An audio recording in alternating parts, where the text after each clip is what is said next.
The first enemy is fear. Yeah. You cannot do anything with fear.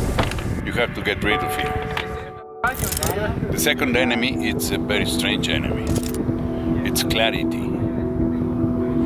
Once you have some clarity about life, you think that's all. You got it. Now I understand. No, it's not. It's a small clarity. So you always are prisoner of your clarity.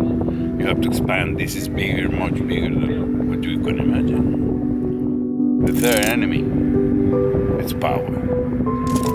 Once you have power, you think you have power. No, power has you. So you have to get rid of power. And the fourth and unbeatable enemy, it's old age. You cannot defeat it, but you have to go through. Those are the fourth enemies of life.